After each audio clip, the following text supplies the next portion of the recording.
ಎಲ್ರಿಗೂ ನಮಸ್ಕಾರ. ಮ್ಯಾಮ್ಸ್ ನೀತಿಗೆ ನಿಮ್ಮೆಲ್ಲರಿಗೂ ಸ್ವಾಗತ. ಸೊ ಲಾಸ್ಟ್ ವಿಡಿಯೋದಲ್ಲಿ ನಾವು ಕಾನ್ಸ್ಟಿಟ್ಯೂಷನಲ್ ಬಾಡೀಸ್ ನೋಡಿದ್ವಿ, which are very important for exams. ಈಗ ನಾನ್ ಕಾನ್ಸ್ಟಿಟ್ಯೂಷನಲ್ ಎಕ್ಸಾಮ್ ಅಲ್ಲಿ ಕೇಳಲೇಬೇಕಂತ ಇಲ್ಲ, ಬಟ್ ಕೇಳುವ ಸಾಧ್ಯತೆ ಇರುತ್ತೆ. ಯಾಕಂತಂದ್ರೆ ಇವಾಗ ಒಂದು ಕ್ವಶನ್ಸ್ ಏನಾದ್ರು ಕೊಟ್ಬಿಟ್ಟು ಇವಾಗ CIC ಕೊಡ್ತಾರೆ ಅಥವಾ ನ್ಯಾಷನಲ್ ಹ್ಯೂಮನ್ ರೈಟ್ ಕಮಿಷನ್ ಬಗ್ಗೆ ಕೇಳ್ತಾರೆ. ದೇ ಮೇ ಆಸ್ಕ್ ವೆದರ್ ಇದು ಒಂದು ಕಾನ್ಸ್ಟಿಟ್ಯೂಷನಲ್ ಬಾಡಿನ ಅಥವಾ ನಾನ್ ಕಾನ್ಸ್ಟಿಟ್ಯೂಷನಲ್ ಬಾಡಿ. ಒಂದು ಟ್ರಿಕ್ಸ್ ಹೇಳ್ಕೊಡ್ತೀನಿ ನಿಮ್ಗೆ. ಇವಾಗ ಫಾರ್ ಎಕ್ಸಾಂಪಲ್ ಕಾನ್ಸ್ಟಿಟ್ಯೂಷನಲ್ ಅಥವಾ ನಾನ್ ಕಾನ್ಸ್ಟಿಟ್ಯೂಷನಲ್ ಹೆಂಗ್ ಗೊತ್ತಾಗುತ್ತೆ ಅಂದ್ರೆ, ನಿಮ್ಗೆ ಆ ಒಂದು ಬಾಡಿನ ನೆನಪಿಸ್ಕೊಂಡಿದ ತಕ್ಷಣನೇ, ಈಗ ನ್ಯಾಷನಲ್ ವಿಮೆನ್ ಕಮಿಷನ್ ಬರುತ್ತೆ, ಅದನ್ನ ನೆನ್ಸ್ಕೊಂಡಿದ ತಕ್ಷಣ ನಿಮ್ಗೆ ಯಾವ್ದು ಆರ್ಟಿಕಲ್ ನೆನಪಾಗೋದಿಲ್ಲ, ಅಟ್ಲೀಸ್ಟ್ ಆಸ್ಪಾಸ್ ಆರ್ಟಿಕಲ್ ಕೂಡ ನೆನಪಾಗೋದಿಲ್ಲ. ಬಟ್ ಅದೇ ಫಿನಾನ್ಸ್ ಕಮಿಷನ್ ಅಂತ ನೆನ್ಸ್ಕೊಂಡಿದ ತಕ್ಷಣ ನಿಮ್ಗೆ 280 ಆರ್ಟಿಕಲ್ ಇಲ್ಲ 243I ಈ ತರ ನೆನಪಾಗದೆ ಇದ್ದಾಗ, ನಾನ್ ಹೇಳ್ತಿರೋದು ವರ್ಸ್ಟ್ ಕೇಸ್ ನಿಮ್ಗೆ ಆ ಕ್ವಶನ್ ಆನ್ಸರ್ ಮಾಡಕ್ ಆಗಲ್ಲ ಅನ್ಸುತ್ತಲ್ಲ, ಅವಾಗ ಈ ಟ್ರಿಕ್ ನ ಯೂಸ್ ಮಾಡಿ. Because trust me, exam day by day ತುಂಬಾ ಟಫ್ ಆಗ್ತಿದೆ. ಬಟ್ ಸ್ಟೂಡೆಂಟ್ಸ್ ಅದನ್ನ ಅಕ್ಸೆಪ್ಟ್ ಮಾಡ್ಕೊಳಕ್ ರೆಡಿ ಇಲ್ಲ. ನನಗೆ ಗೊತ್ತಾಗ್ತಿಲ್ಲ ಯಾಕೆ ಅವ್ರು ಅಕ್ಸೆಪ್ಟ್ ಮಾಡ್ಕೊಂತಿಲ್ಲ ಅಂತ. ಈಗ DSRTC ಓದೋದು ಎಷ್ಟು ಇಂಪಾರ್ಟೆಂಟ್, ಸೇಮ್ ವೇ NCERT ಓದೋದು ಕೂಡ ಅಷ್ಟೇ ಇಂಪಾರ್ಟೆಂಟ್. ನಾನು ನೆಕ್ಸ್ಟ್ ಒಂದು ಪ್ಲೇ ಲಿಸ್ಟ್ ಮಾಡೋಣ ಅನ್ಕೊಂಡಿದೀನಿ. 6th to 12th ಆದಷ್ಟು ನನ್ನ ಕೈಲಾದಷ್ಟು ಎಲ್ಲಾನು ಸ್ವಲ್ಪ ರಿವಿಷನ್ ಮಾಡ್ಕೊಡಕ್ಕೆ. But it will take time. ಮತ್ತೆ ಕೇಳ್ಬೇಡಿ ಮ್ಯಾಮ್ ಯಾವಾಗ ಸ್ಟಾರ್ಟ್ ಮಾಡ್ತೀರಾ ಅಂತ. And I know that very less people are watching, regular ಆಗಿ ವಿಡಿಯೋ ನೋಡ್ತಾ ಇದ್ದೀರಾ. ಬಟ್ ಅವರಿಗೋಸ್ಕರ ಅಂತಾನೆ ಮಾಡ್ತೀನಿ. ಬಿಕಾಸ್ ಯಾರು ಕನ್ಸಿಸ್ಟೆಂಟ್ ಆಗಿ 200 to 300 ನಾನು ಮಾಡೋ ಥೀಮ್ ನ ಫಾಲೋ ಮಾಡ್ತೀರಾ, ಅವರಿಗೆ ಡೆಫಿನೆಟ್ಲಿ ಹೇಳ್ತೀನಿ, ಎಕ್ಸಾಮು ನನ್ ಕಡೆಯಿಂದ ಸ್ವಲ್ಪ ನಿಮ್ಗೆ ಹೆಲ್ಪ್ ಆಗುತ್ತೆ. ಎಕ್ಸಾಮ್ ಈಸಿ ಆಯ್ತು ಅಂತ ಹೇಳ್ಕೊಳಕ್ಕೆ. That's my promise and I always keep my promises whatever I say. ದಯವಿಟ್ಟು ಈ ವಿಡಿಯೋ ಯಾರಿಗಾದ್ರೂ ನಿಮ್ಗೆ ನೆಸೆಸರಿ ಇದೆ ಇವರಿಗೆ ಈ ಎಕ್ಸಾಮ್ಗೆ ಅಂತ ಅನ್ಸಿದ್ರೆ ಅವರಿಗೆ ಶೇರ್ ಮಾಡಿ. So one by one non constitutional bodies ನ ನೋಡ್ತಾ ಹೋಗೋಣ. First, national human right commission. ಇದು ಒಂದು ಸ್ಟ್ಯಾಟ್ಯುಟರಿ ಬಾಡಿ. ಸ್ಟ್ಯಾಟ್ಯುಟರಿ ಅಂದ್ರೆ ಯಾವುದೇ ರೀತಿಯ ಕಾನ್ಸ್ಟಿಟ್ಯೂಷನಲ್ ಮ್ಯಾಂಡೇಟರಿ ಇರೋದಿಲ್ಲ, ಬಟ್ ಆಕ್ಟ್ ಥ್ರೂ ಮಾಡಿರ್ತಾರೆ ಈ ಒಂದು ಬಾಡಿನ. ಅದು ಯಾವ ಆಕ್ಟ್ ಅಂತಂದ್ರೆ protection of human right act 1993 ಅಲ್ಲಿ ಮಾಡಿದ್ದು. ಸೊ ಇದ್ರಲ್ಲಿ ಇವಾಗ ಏನ್ ಮೇಜರ್ ಇದ್ರದ್ದು ಒಂದು ಇದು ವರ್ಕ್ ಅಥವಾ ಪ್ರೋಗ್ರಾಮ್ ಏನ್ ಮಾಡುತ್ತೆ ಅಂತಂದ್ರೆ, it is protection of the right of fundamental to human existence, life, liberty, equality, dignity. ಒಬ್ಬ ಮನುಷ್ಯಂದು ಸ್ವಾತಂತ್ರ್ಯ ಮತ್ತೆ ಜೀವನ ಮತ್ತೆ ಅವ್ರದ್ದು ಡಿಗ್ನಿಟಿ, ಮರ್ಯಾದೆ, ಇದೆಲ್ಲವನ್ನು ಕಾಪಾಡುವಂತಹದ್ದು ಒಂದು ನ್ಯಾಷನಲ್ ಹ್ಯೂಮನ್ ರೈಟ್ ಕಮಿಷನ್. ಹಂಗಂತ ಕಾನ್ಸ್ಟಿಟ್ಯೂಷನಲ್ ಬಾಡಿ ಇದು ಯಾಕಾಗಿಲ್ಲ ಅಂತ ಒಂದು ಕ್ವಶನ್ ಬರ್ಬೋದು. ಕಾನ್ಸ್ಟಿಟ್ಯೂಷನಲ್ ಕೂಡ ಒಬ್ಬ ಮನುಷ್ಯಂದು ರೈಟ್ಸ್ ನ ಕಾಪಾಡಕ್ಕೆ ಫಂಡಮೆಂಟಲ್ ರೈಟ್ಸ್ ಇದೆ. ಅದಾದ್ಮೇಲೆ ಸೊಸೈಟಲ್ ಮತ್ತೆ ಎಕನಾಮಿಕಲ್ ರೈಟ್ಸ್ ನ ಕಾಪಾಡಕ್ಕೆ DPSPs ಇದೆ. ಹಂಗೆ ವೋಟಿಂಗ್ ರೈಟ್ಸ್ ಗೋಸ್ಕರ ಎಲೆಕ್ಷನ್ ಕಮಿಷನ್ ಆರ್ಟಿಕಲ್ 326 ಇದೆ. ಸೊ ಹಂಗೆ ಹ್ಯೂಮನ್ ರೈಟ್ಸ್ ಅಂದ್ರೆ ಫಾರ್ ಎಕ್ಸಾಂಪಲ್ ಇವಾಗ ಅನ್ಟಚಬಿಲಿಟಿ ಎಲ್ಲವೂ ಕೂಡ ಹ್ಯೂಮನ್ ರೈಟ್ಸ್ ಅಂಡರ್ ಅಲ್ಲೇ ಬರಬಹುದು. ಬಟ್ ಸಪರೇಟ್ ಒಂದು ಕಮಿಷನ್ ಇರೋದು ಇಂಪಾರ್ಟೆಂಟ್. ಬಟ್ ಆಕ್ಚುಲಿ ಇದಕ್ಕೆ ಕಾನ್ಸ್ಟಿಟ್ಯೂಷನ್ ಪ್ರಾವಿಷನ್ ಇದ್ರೆ ಇನ್ನೂ ತುಂಬಾ ಚೆನ್ನಾಗಿ ಆಗ್ತಿತ್ತು. But still it is working it's best. And ಇದರಲ್ಲಿ ಜುಡಿಷಿಯಲ್ ಅಥಾರಿಟಿ ಏನು ಅಂತಂದ್ರೆ, ಇವರು ಸಿವಿಲ್ ಕೋರ್ಟ್ ತರ ಇದು ವರ್ಕ್ ಆಗುತ್ತೆ. ಅಂಡ್ ಇದು ಪ್ರೊಸೀಡಿಂಗ್ ಮಾಡಬಹುದು. ಫಾರ್ ಎಕ್ಸಾಂಪಲ್ ಇವಾಗ ಯಾರಾದ್ರೂ ಹೊಡಿತಾರೆ, ಹೊಡ್ದಿ ಅಥವಾ ಬಾಯಿ ಬಿಡಿಸ್ತಾರೆ, ಫಾರ್ ಎಕ್ಸಾಂಪಲ್ ಇವಾಗ ಲಾಕಪ್ ಡೆತ್ ಆಗುತ್ತೆ ಅಥವಾ ಲಾಕಪ್ ಅಲ್ಲಿ ಹೊಡಿತಾರೆ, ಅಂತಹ ಕೇಸ್ಗಳೆಲ್ಲವೂ ಕೂಡ NHRC ಗೆ ಹೋಗ್ಬೋದು.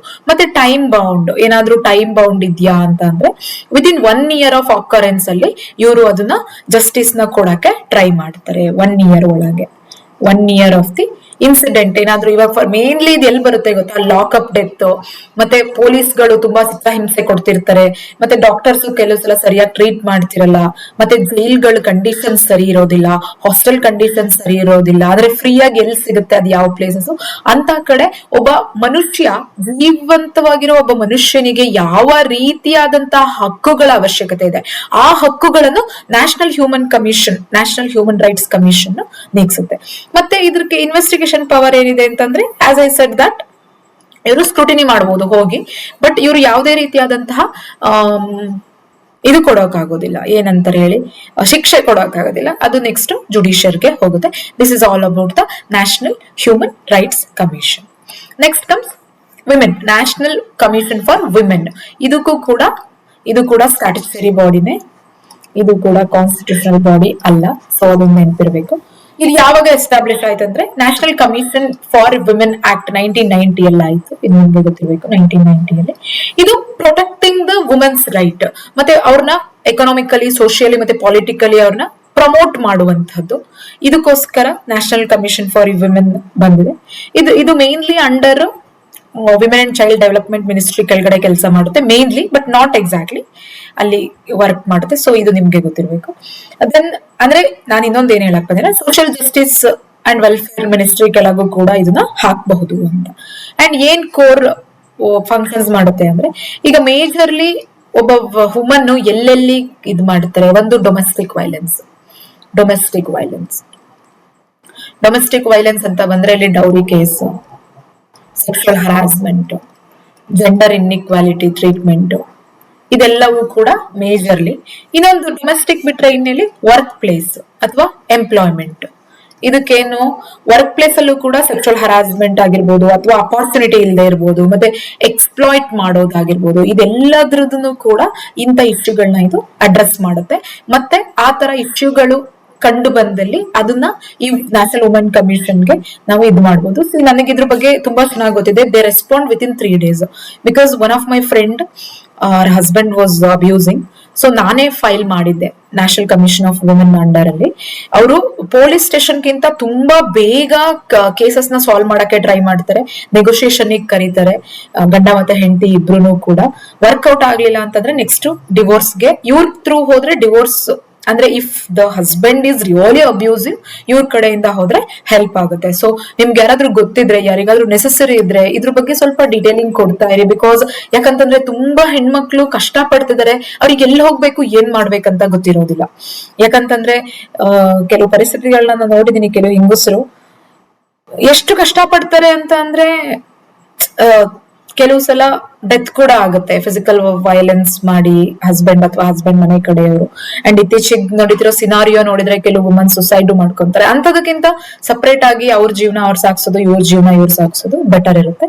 ಇವರು ಮಾನಿಟರಿ ಮಾಡ್ತಾರೆ, ಮತ್ತೆ ಯಾವ್ದಾವ್ದು ಪರ್ಟಿಕ್ಯುಲರ್ ಡಿಪಾರ್ಟ್ಮೆಂಟ್ ಇರುತ್ತೆ ಆ ಡಿಪಾರ್ಟ್ಮೆಂಟ್ ಅಲ್ಲಿ ಇವರು ವರ್ಕ್ ಮಾಡ್ತಾರೆ. ಸೊ ಹಂಗಾಗಿ this is very important non constitutional body and very important statutory body ಅಂತಾನೆ ಹೇಳ್ಬೋದು. ಇವರು ನೆಕ್ಸ್ಟ್ ರಿಪೋರ್ಟ್ಸ್ ಮಾಡ್ಬಿಟ್ಟು ಮಿನಿಸ್ಟ್ರಿಗೆ ಸಬ್ಮಿಟ್ ಮಾಡ್ತಾರೆ.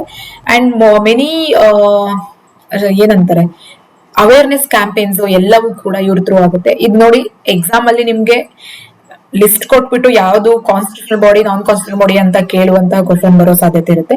ಇನ್ ಡೀಟೇಲಿಂಗ್ ಆಗಿ ನಿಮ್ಗೆ ಎಲ್ಲ ಇದು ಹೆಲ್ಪ್ ಆಗುತ್ತೆ ಅಂದ್ರೆ ಎಸ್ಎ ಅಲ್ಲಿ ಹೆಲ್ಪ್ ಆಗುತ್ತೆ.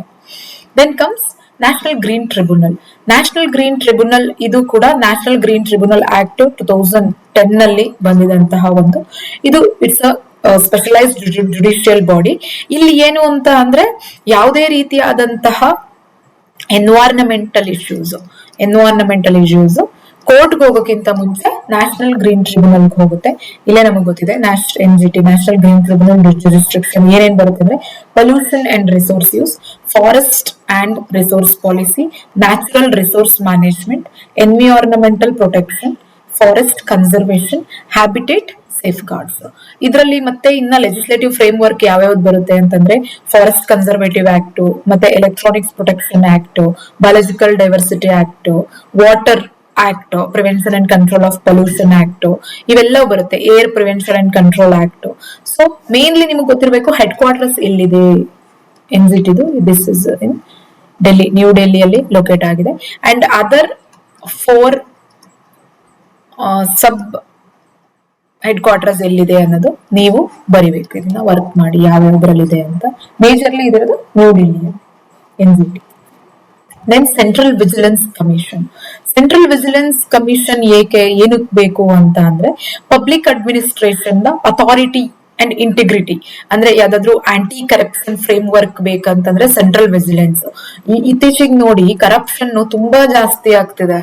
ಅಂಡ್ ಬ್ಲಾಕ್ ಮನಿ ಹೋಗಿಸ್ತೀವಿ ಅಂತ ಹೇಳಿ ಮಾಡಿದ್ರು, ನೋಟ್ ಬ್ಯಾನ್ ಆಯ್ತು, ಬಟ್ ಡಿಜಿಟಲ್ ಮಾರ್ಕೆಟ್ ಬಂತು, ಏನೇ ಬಂದ್ರು ಕೂಡ ಕರಪ್ಷನ್ ಕಮ್ಮಿ ಆಗ್ತಿಲ್ಲ. ಸೆಂಟ್ರಲ್ ವಿಜಿಲೆನ್ಸ್ ಕಮಿಷನ್ ಅವ್ರ ಕೆಲಸ. ರೀಸೆಂಟ್ ಆಗಿ ಒಬ್ರು ಪೊಲೀಸ್ ಅಂದ್ರೆ SI ಏನೋ ಹಿಡಿದಿದ್ದಾರೆ, ಲೋಕಾಯುಕ್ತರು. ಅಂದ್ರೆ ಎಲ್ಲಾ ಕಡೆನೂ ಕರಪ್ಷನ್, PC ಇಂದ ಹಿಡಿದು DC ತನಕನೂ ಕರಪ್ಷನ್ ನಡೆಯುತ್ತೆ. But I can't mention the names of the people who are in the limelight with respect to the corruption. ಒಳ್ಳೆ ಕೆಲಸ ಮಾಡಿದ್ರೆ ಅವ್ರ ಹೆಸರನ್ನ ತಗೋಬಹುದು, ಬಟ್ ಕರಪ್ಷನ್ ಮಾಡಿರೋ ತಗೊಂಡ್ರೆ ನಾಳೆ ನಾವು ನಿಮ್ಗೆ ನಮ್ ಹೆಸರನ್ನ ಬದ್ನಾಮ್ ಮಾಡ್ತಿದ್ದೀರಾ ಅಂತ ಬರ್ತಾರೆ, ನಮ್ಗೆ ಅದು ದೊಡ್ಡವ್ರ ವಿಷಯ ನಮಗ್ ಬೇಡ. ಬಟ್ ನೀವು ತಿಳ್ಕೊಳ್ಳಿ, ಸೆಂಟ್ರಲ್ ವಿಜಿಲೆನ್ಸ್ ಕಮಿಷನ್ ಯಾಕೆ, it's autonomous body, it serves the anti corruption framework ಆಗಿ ಇದು ವರ್ಕ್ ಆಗುತ್ತೆ. ಅದು it's maintaining the highest standard of probity in the government operation. Establish in 1964. Santhanam committee, ಇದನ್ನ ಕೇಳೋ ಸಾಧ್ಯತೆ ಇರುತ್ತೆ. ಯಾವ ಕಮಿಟಿಯಲ್ಲಿ ಇದು ಫಾರ್ಮ್ ಆಯ್ತು ಅಂತ, ಸಂತಾನಂ ಕಮಿಟಿ ಅಂತ ಹೇಳ್ಬಿಟ್ಟು. ಇದು ಪ್ರಿವೆನ್ಷನ್ ಆಫ್ ಕರಪ್ಷನ್ ನ ಪ್ರಿವೆಂಟ್ ಮಾಡಕ್ಕೆ, ಮತ್ತೆ ರೆಕಗ್ನೈಸೇಷನ್ ದ ನೀಡ್, ಎಷ್ಟು ನೀಡಬೇಕು ಅಂತ ಹೇಳಕ್ಕೆ.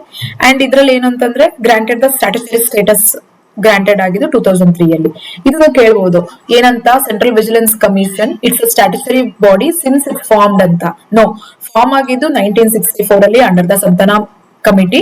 ಬಟ್ ಇದಕ್ಕೆ ಸ್ಟ್ಯಾಟ್ಯುಟರಿ ಪ್ರಾವಿಷನ್ ಸಿಕ್ಕಿದ್ದು ಸೆಂಟ್ರಲ್ ವಿಜಿಲೆನ್ಸ್ ಕಮಿಷನ್ 2003 ಅನ್ನುವಂತಹ ಒಂದು ಆಕ್ಟ್ ಅಲ್ಲಿ. ಮತ್ತೆ ಇದು ಪ್ರೆಸೆಂಟ್ಲಿ ಏನಂದ್ರೆ ಅಡ್ವೈಸರಿ ಬಾಡಿ ಆಗಿ ಕೆಲಸ ಮಾಡುತ್ತೆ. ಇಷ್ಟು ನಮ್ಗೆ ಗೊತ್ತಿರಬೇಕು. ಸಿ, ಯಾಕೆ ಕಾನ್ಸ್ಟಿಟ್ಯೂಷನ್ ಬಾಡಿ ನಾನ್ ಕಾನ್ಸ್ಟಿಟ್ಯೂಷನ್ ಬಾಡಿ ಇಂಪಾರ್ಟೆಂಟ್ ಅಂದ್ರೆ, ಲಾಸ್ಟ್ ನಾನು ಅರಿವು ಟೀಮ್ ಅಲ್ಲಿ ಯಾರು ರೆಫರ್ ಮಾಡ್ತಿದ್ದೀರಾ ಅವ್ರದ್ದು ಇದರಲ್ಲಿ ನಾನು ಗವರ್ನರ್ ವಿಡಿಯೋ ಮಾಡಿದ್ದೆ, ದಯವಿಟ್ಟು ಅದನ್ನು ನೋಡಿ. PSI ಪ್ರಿಪೇರ್ ಆಗ್ತಿರೋರಿಗೆ very important for S A.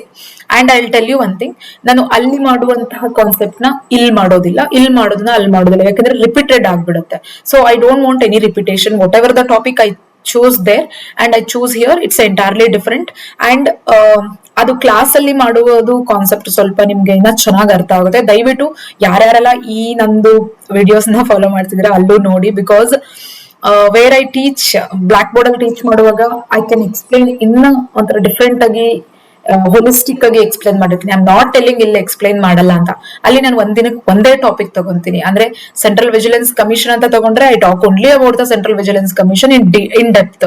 But ಇಲ್ಲಿ ಹೋಲಿಸ್ಟಿಕ್ ಆಗಿ, ಬಿಕಾಸ್ ಇಟ್ಸ್ ಥೀಮ್ ವೈಸ್ ಮಾಡ್ತಿರೋದ್ರಿಂದ ನಾನು ಒಂದೇ ಒಂದು ಟಾಪಿಕ್ ತಗೊಂಡ್ರೆ ಅದು ತುಂಬಾ ಸ್ಮಾಲ್ ಅನ್ಸುತ್ತೆ, ನಿಮ್ಗೂ ಬೋರ್ ಆಗುತ್ತೆ. ಸೊ ಹಾಗಾಗಿ here the videos are little longer and more comprehension ಇರುತ್ತೆ, ಅಲ್ಲಿ ಇನ್ ಡೀಟೇಲಿಂಗ್ ಆಗಿರುತ್ತೆ. ಸೊ ಹಾಗಾಗಿ ಯಾರ್ಯಾರು ಇಲ್ಲಿ ವಿಡಿಯೋ ನೋಡ್ತೀರಾ ಅಲ್ಲೂ ನೋಡಿ. Thank you. And then arm force tribunal. ಈ ಆರ್ಮ್ ಫೋರ್ಸ್ ಟ್ರಿಬ್ಯುನಲ್ ಕೂಡ 2009 ಅಲ್ಲಿ ಎಸ್ಟಾಬ್ಲಿಷ್ ಆಯ್ತು, ಆರ್ಮ್ ಫೋರ್ಸ್ ಟ್ರಿಬ್ಯುನಲ್ ಆಕ್ಟ್ ಅನ್ನೋದ್ರಲ್ಲಿ. ಇದ್ರದ್ದು ಏನು ಅಂತ ಅಂದ್ರೆ, ಆಲ್ ದ 3 ಫೌಂಡೇಶನಲ್ ಆಕ್ಟ್ಸ್, ಇದು ಆರ್ಮಿ, ನೇವಿ, ಏರ್ ಫೋರ್ಸ್, ಇದೆಲ್ಲವೂ ಕೂಡ ಇದ್ರ ಅಂಡರ್ ಅಲ್ಲಿ ಬರುತ್ತೆ. ಇದನ್ನೇನು ಎಕ್ಸಾಮ್ ಅಲ್ಲಿ ಕೇಳೋದಿಲ್ಲ, but as it is order of this non constitutional body, I have to take this. And then competitional commission of India. Competitional commission of India ಇದು ಕೂಡ ವೆರಿ ಇಂಪಾರ್ಟೆಂಟ್. 2002 ಅಲ್ಲಿ ಇದು ಒಂದು ಕಾಂಪಿಟೇಷನ್ ಆಕ್ಟ್ ಅಲ್ಲಿ ಮಾಡಿದಂತಹ ಒಂದು ಬಾಡಿ. ಸೊ ಇದು ಕೂಡ ವೆರಿ ಇಂಪಾರ್ಟೆಂಟ್. ಇದು ಆಂಟಿ ಕಾಂಪಿಟೇಟಿವ್ ಅಗ್ರಿಮೆಂಟ್, ಮತ್ತೆ ಡಾಮಿನೆಂಟ್ ಪೊಸಿಷನ್ ಅಬ್ಯೂಸಸ್ ಆಗೋದು ಅಥವಾ ಮರ್ಜರ್ ರೆಗ್ಯುಲೇಷನ್ಸ್, ಇವು 3 ಇಂಪಾರ್ಟೆಂಟ್ ಆಗಿ ಬರುತ್ತೆ ಇದರಲ್ಲಿ. ಪ್ರೊಹಿಬಿಟ್ಸ್ ದ ಅಗ್ರಿಮೆಂಟ್. ಇವಾಗ ಫಾರ್ ಎಕ್ಸಾಂಪಲ್ ಯಾವುದೇ ರೀತಿಯಾದಂತಹ ಜನರಿಗೆ ಮೋಸ ಆಗುವಂತರ ಏನಾದ್ರೂ ಇದ್ರೆ ಇದು ಅದನ್ನೆಲ್ಲವನ್ನು ಪ್ರೊಹಿಬಿಟ್ ಮಾಡುತ್ತೆ. ಮತ್ತೆ dominant position violent, abusing their dominant market, pricing limit ಮಾಡೋದು, ಅಥವಾ ಫಾರ್ ಎಕ್ಸಾಂಪಲ್ ಇವಾಗ ಯಾವ್ದಾದ್ರು ಒಂದು ಡಿಮ್ಯಾಂಡ್ ಮತ್ತೆ ಇದನ್ನ ಜಾಸ್ತಿ ಆದಾಗ ಪ್ರೈಸಿಂಗ್ ವೇರಿ ಆಗ್ಬಿಡುತ್ತೆ. ಆ ಪ್ರೈಸಿಂಗ್ ವೇರಿ ಆಗೋದನ್ನ ಯಾವ್ದಾದ್ರು ಒಂದು ಸಂಘಟನೆ ಇದು ಮಾಡ್ತಿದ್ರೆ ಅದನ್ನೆಲ್ಲ ಅಬ್ಯೂಸ್ ಮಾಡೋದನ್ನ ಇದು ಮೇಂಟೈನ್ ಮಾಡುತ್ತೆ. ಮತ್ತೆ ಮರ್ಜರ್ ರೆಗ್ಯುಲೇಷನ್, ಯಾವ್ದಾದ್ರು 2 ಇಕ್ವಿಟಿಗಳು ಮರ್ಜ್ ಆಗೋದು ಕೂಡ ಅದು ಕಾಂಪಿಟೇಷನ್ ಕಮಿಷನ್ ಅಂಡರ್ ಅಲ್ಲೇ ಬರುತ್ತೆ. This is all about the non constitutional bodies. ನಿಮ್ಗೆ ಎಕ್ಸಾಮ್ಗೆ ತುಂಬಾ ಹೆಲ್ಪ್ ಆಗುತ್ತೆ. ಅಟ್ಲೀಸ್ಟ್ ಯಾವ್ಯಾವ್ದಂತ ಗೊತ್ತಿದ್ರು ಕೂಡ ನಿಮ್ಗೆ ನಂಬರ್ಸ್ ಕೊಟ್ಟು ಅಲ್ಲಿ only 2, only 3 ಅಂತ ಕೊಟ್ಟಾಗ you can answer. So that's all for the day. See you in the next video. Thank you one and all.